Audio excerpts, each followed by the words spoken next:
बिस्मिल्लाहिर्रहमानिर्रहीम। अस्सलाम वालेकुम व्यूअर्स। आज हमने बनाया है ज़बरदस्त सा साग। सर्दी हो और साग ना हो तो सर्दियों का ऐसे लगता है मज़ा ही नहीं है। इसको पराठे के साथ खा के बहुत मज़ा आता है, नाश्ते में, या फिर अगर मकई की रोटी हो उसके साथ। तो जी इसको बनाने का बहुत आसान तरीका है। सबसे पहले हम आपको बताते हैं कि मेरे पास साग था और तकरीबन मैंने 6-7 मंथ पहले लेके उसको फ्रीज कर दिया था, काट के साफ सुथरा करके, और इसको मैंने जिप लॉक बैग में डाल के फ्रीजर में रख दिया था।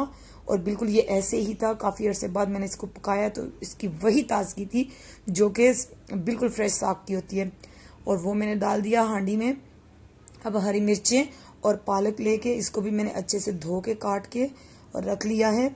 अब इसको भी मैं डाल दूंगी साग के साथ, और इसमें हम थोड़ा सा पानी डाल के इसको बॉईल होने के लिए रख देंगे।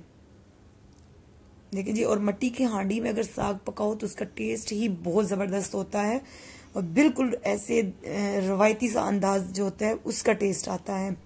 क्योंकि वैसे साग शहरों में तो मिलता नहीं है। ये साग मैंने स्पेशली पंजाब से मंगवाया था, और इसको लाके तो फिर मैंने काट के, क्योंकि अचानक से फिर गर्मी स्टार्ट हो गई थी तो मैंने इसको रख दिया था, फ्रीज कर दिया था।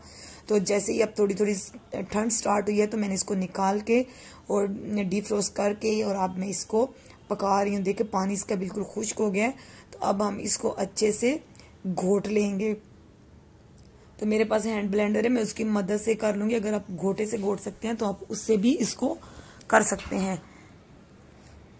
तो जो मैंने जी हैंड ब्लेंडर की मदद से इसको अच्छी तरह से मुलायम सा कर लिया है। और ये बहुत मज़े का बना था, क्योंकि ये बिल्कुल पंजाब का देसी साग है। जब ये सब कुछ अच्छे से हम लोग ब्लेंड कर लेंगे तो अब मैंने इसमें थोड़ा सा आटा डालूंगी। अगर मकई का आटा हो तो आप वो डाल दें, और इससे बहुत अच्छा इसका बिल्कुल वो इसकी सॉफ्टनेस और मुलायम रहता है। और जब इसमें आटा डालेंगे तो इसका जो एक्स्ट्रा पानी होता है वो बिल्कुल खुश्क हो जाता है, और ये अच्छे से मिक्स करके इसको पका लेंगे कम से कम 5-10 मिनट। अब मैं इसमें कुटी हुई लाल मिर्च डालूंगी। इसका टेस्ट बहुत अच्छा आता है साग के अंदर। अगर आपके पास साबुत रेड मिर्ची हो तो आप बॉयल करते हुए इसमें डाल सकते हैं, उसका भी बहुत ज़बरदस्त टेस्ट आता है। इसमें नमक डालूंगी। इसमें कोई ज़्यादा मसाले इस्तेमाल नहीं होते, जस्ट नमक, मिर्चें, हल्दी, यही चीज़ें इस्तेमाल होती हैं। इसमें कोई गरम मसाला, कोई एक्स्ट्रा चीज़ इस्तेमाल नहीं होती है।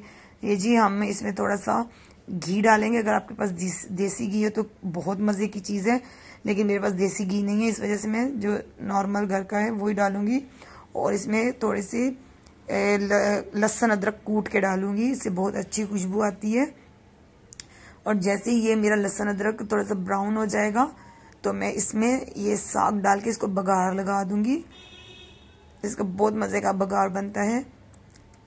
और जितना बाकी जो था वो निकाल के आप तो इसको फिर फ्रीज कर सकते हैं। बॉयल्ड साग को ये कम से कम आपके लिए हफ्ता 15 दिन चल जाएगा। जब चाहें इसको थोड़ा सा निकाल लें, इसे डिफ्रोस्ट करें और फिर इसको बघार लगाएं और नाश्ते में पराठे के साथ खाएं, बहुत मज़ा आता है। मेरे पास मक्खन पड़ा हुआ है तो मैंने इसमें डाला है मक्खन ऊपर से, और फिर हमने इसको पराठों के साथ इंजॉय किया है। आप भी करिएगा, बहुत इजी है, बहुत आसानी से और आराम से आप लोग घर में ये साग बना सकते हैं। और मुझे दुआओं में याद रखिएगा, अपना बहुत सारा ख्याल रखिएगा, और इजाज़त दीजिए। अल्लाह हाफिज़।